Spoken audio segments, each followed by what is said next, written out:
আচ্ছা, চুরি করে আবার কেউ ভিক্টরি দেখায় কী করে আমাকে বলেন তো? চুরি করে লুটপাট করে নিয়ে যাচ্ছে, সেখানে 2 আঙ্গুল দিয়ে ভিক্টরি সাইন দেখায় কোন মুখে? আমাদের তো গণভবনে হাঁস, মুরগি, কবুতর, আমার খরগোশ থেকে শুরু করে মাছ টাছ যা যাচ্ছিল সবই লুট করে নিয়ে গেছে। ঠিক আছে, একদিন নিয়ে ভালোভাবে খাক, গহনাগাটি সোনা দানা যা পেয়েছে। আমার শুধু না, ওখানে আমাদের যারা অফিসাররা ছিল বা নার্স ডাক্তার ছিল, তাদের সব প্রত্যেকের জিনিস তো লুট করেছে, সব কটা বাড়ি লুট করেছে। সব নিয়ে সেগুলি নিয়ে যদি তাদের ভাগ্য পরিবর্তন হয় খুব ভালো কথা, কোনো আফসোস নাই, সবই হারিয়েছে, হারানোর কিছু নেই। কারণ 32 নম্বর যেদিন আগুন দিয়ে পুড়িয়ে দিল, ওইটুকু স্মৃতি, যে বাড়ি থেকে আমার বাবা স্বাধীনতার ঘোষণা দিলেন বঙ্গবন্ধু শেখ মুজিব, যে বাড়িতে আমার মা, আমার 3 ভাই, ছোট্ট রাসেলকে হত্যা করলো, কামাল জামান নবমৃতবধূকে হত্যা করলো, আমার একমাত্র চাচা সে কেমন আছে তাও পঙ্গু, তাকে হত্যা করেছে। সেই বাড়িতে রক্তের দাগ, বুলেটের চিহ্ন। আমরা 2 বোন সেটা ভোগ করিনি, ট্রাস্ট ফান্ড করে দান করে দিয়েছিলাম জনগণকে। আজকে শুধু বলবো যে এইভাবে একটা দেশ চলতে পারে না। প্রত্যেককে নিজেরা গণহত্যা করে সমস্ত মামলা মোকদ্দমা আমার নেতাকর্মীদের বিরুদ্ধে, আমাদের বিরুদ্ধে।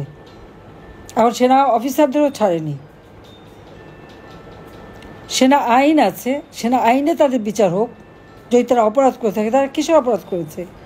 সরকারের পক্ষ থেকে আর্মি ডিপ্লয় করা হয়েছে, সেনাবাহিনী প্রধান যেভাবে বলেছে তারা সেভাবে তাদের কার্যক্রম চালিয়েছে। তো তাদের কেন অপরাধী করবে? আজকে পুলিশ হত্যা শেষ করে দিয়েছে, আজকে পুলিশ বাহিনী তাদের বিরুদ্ধে মামলা, সিভিল প্রশাসন ধ্বংস করে দিয়েছে, তাদের বিরুদ্ধে মামলা, হামলা, তাদেরকে গ্রেপ্তার। প্রায় 3 জন প্রিন্সিপাল সেক্রেটারি, ক্যাবিনেট সেক্রেটারি সব জেলে, সব প্রত্যেকের বিরুদ্ধে মামলা। মানে একটা রাষ্ট্র পরিচালনার মানে জাতীয় সংসদ, জুডিশিয়ারি অর্থাৎ লেজিসলেটিভ, জুডিশিয়ারি, এক্সিকিউটিভ সবই ধ্বংস করে দিয়ে সব জায়গায় দলীয় লোক বসিয়ে বৈষম্যহীন সমাজ গড়েছে। যান প্রত্যেকটা ইউনিভার্সিটিতে জোর করে এক একটা শিক্ষকদের চাকরি থেকে বের করে দিয়েছে, পুলিশ থেকে চাকরি থেকে বের করে দিয়েছে, চিফ জাস্টিস থেকে শুরু করে জজদের পর্যন্ত সেই হামলা করে অস্ত্র দিয়ে তাদেরকে পদ থেকে বাধ্যতা থেকে বিতাড়িত করে সব জায়গায় জামাতের লোক বসিয়ে দিয়েছে। বিএনপির যত হত্যা, লুটপাট, ওতে যেমন ব্যস্ত, আর জামাত সেখানে সব জায়গায় নিজেদের লোক বসিয়ে তারা ক্ষমতা ভোগ করছে। এইভাবে একটা স্বাধীন দেশ চলতে পারবে না। ইউনূসের মতো একটা জঘন্য লোক আজকে আমাদের স্বাধীনতার সার্বভৌমত্ব রক্ষাকারী সশস্ত্র বাহিনী তাদেরকে আসামি করে, তাদের বিরুদ্ধে ওয়ারেন্ট ইস্যু করে।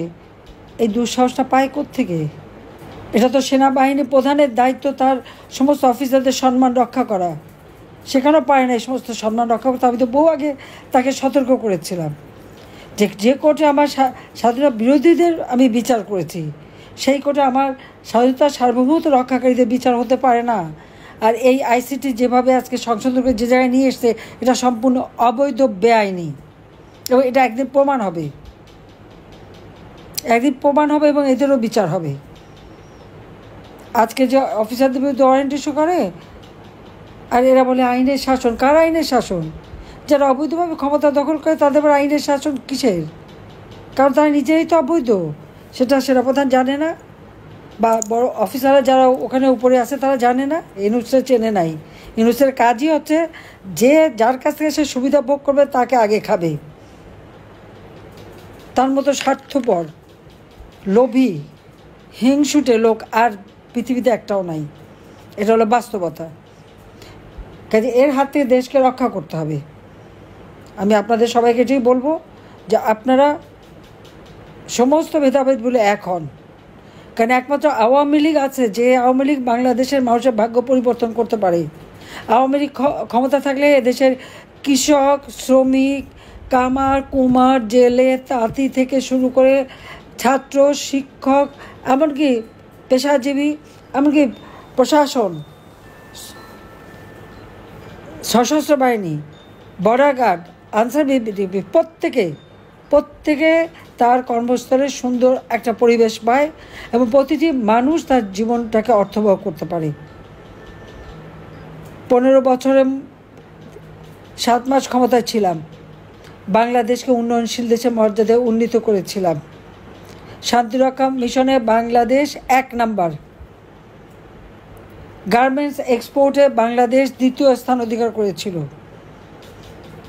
বিদেশি বিনিয়োগ আসতো, আজকে সব শেষ হয়ে গেছে, ধ্বংস। আর 3 নাম্বারে নেমে গেছি। আর যেভাবে গোপালগঞ্জে গণহত্যা চালালো, সেই সেনাবাহিনী দ্বারা সেখানে হত্যা করা হলো আমার গোপালগঞ্জের মানুষকে নির্বিচারে গুলি করে। তার উপর এখন আবার মামলার আসামি, একদিকে হত্যাকারী, একদিকে মামলার আসামি। শান্তিরক্ষা মিশনের স্বপ্ন 12টা বাজিয়ে দিয়েছে ইউনূস। তার কিছু আসে যায় না, কারণ তার কি, বিদেশে অঢেল টাকা, 6,000 টাকা বেতনের এক কর্মচারী বিলিয়ন ডলারের মালিক। আর কত অর্থ যে পাচার করা হয়েছে, তার মেয়ের নামে টাকা যাচ্ছে, বিভিন্নভাবে টাকা যাচ্ছে, সমানে পাচার করে যাচ্ছে, দেশটাকে একেবারে খোকলা করে দিয়েছে। ইন্ডাস্ট্রি বন্ধ, লক্ষ লক্ষ শ্রমিক বেকার। আজকে মেয়েরা ঘরে ফিরে যাচ্ছে অথবা নিজের দেহ বিক্রি করে চলছে। আওয়ামী লীগ থাকতে তো এই অবস্থা ছিল না। আওয়ামী লীগ মানুষের জীবনে নিরাপত্তা দিয়েছে, শান্তি দিয়েছে, সাংবিধানিকভাবে দেশে গণতন্ত্র প্রতিষ্ঠা করেছে এবং গণতান্ত্রিক ধারা অব্যাহত রেখেছে। বাংলাদেশের ইতিহাসে এই 15 বছর 7 মাস একটা অব্যাহত গণতান্ত্রিক ধারার বলেই বাংলাদেশ উন্নয়নশীল দেশের মর্যাদা পেয়েছে। আওয়ামী লীগ জীবনে কখনো অবৈধভাবে ক্ষমতা দখল করে নাই। যতবার ক্ষমতা এসেছে জনগণের ভোটে নির্বাচিত হয়ে জনগণের ম্যান্ডেট নিয়ে এসেছে। আজকে এই আওয়ামী লীগকে নিষিদ্ধ করে দেয় একটা অবৈধ ক্ষমতাধারী। আওয়ামী লীগের সকল নেতা কর্মীকে আজকে জেগে উঠতে হবে, যার যা কিছু আছে তাই নিয়ে প্রতিবাদ করতে হবে, রুখে দাঁড়াতে হবে। জনগণ আমাদের সাথে আছে, আর জনগণের শক্তিতে আমরা বিশ্বাস করি। আমাদের শক্তি বন্দুকের নল না, আমাদের শক্তি বাংলাদেশের জনগণ। তো কাজে সেই জনগণের পাশে যান। আপনাদের যার যার এলাকায় যা যা উন্নতি করেছে সেটা মানুষের কাছে তুলে ধরেন, ঘরে ঘরে তুলে ধরেন, লিফলেট করে করে ঘরে ঘরে পৌঁছান। আর প্রত্যেকে এই জনগণকে সাথে নিয়েই আমাদের প্রতিরোধ গড়ে তুলে এদের হাত থেকে দেশকে রক্ষা করতে হবে। আমি এত আছি আপনাদের পাশে। হ্যাঁ, আমি জানতাম না আমি কোথায় যাচ্ছি। যেভাবে হোক মৃত্যুর হাত থেকে আমাকে বাঁচিয়ে আনা হয়েছিল। আল্লাহ রাব্বুল আলামিন তো প্রত্যেকবারই ওভাবে বাঁচায়। সে 21 আগস্টও 13টা গ্রেনেড যখন ছুড়ল, আমি তো বেঁচে গেলাম। সরাসরি গুলি চট্টগ্রামে, সেখান থেকেও বেঁচে গেছি। 76 কেজি ওজন পুঁতে রেখেছিল, সেখান থেকেও বেঁচে গেছি। খোদা বারবার বাঁচায়, নিশ্চয়ই একটা কাজ আছে। এই বাংলাদেশের মানুষের শান্তি, নিরাপত্তা, গণতান্ত্রিক অধিকার আবার আমরা ফিরিয়ে আনবো। তরুণ সমাজের জন্য শিক্ষা এবং কর্মসূচি আবার আমরা দেব। যে সমস্ত ছেলেমেয়েদের পড়াশোনা করতে দিচ্ছে না, সেই সমস্ত ছেলেমেয়েরা আবার পড়াশোনা করতে পারবে, সে ব্যবস্থা আমরা করে দেবো। সার্টিফিকেট বাতিল করছে, বিদ্যা তো আর নিতে পারেনি, আবার সার্টিফিকেট তারা পাবে। আর যা এভাবে ওদের বিভ্রান্ত হয়ে গিয়েছিল, অবশ্যই তারা আবার ফিরে এসে তাদের ভুলটা বুঝতে পারুক এবং এদের বিরুদ্ধে রুখে দাঁড়াক, সেটাই আহ্বান করছি। সবাই ভালো থাকেন, সুস্থ থাকেন। খোদা হাফেজ। জয় বাংলা, জয় বঙ্গবন্ধু। বাংলাদেশ চিরজীবী হোক।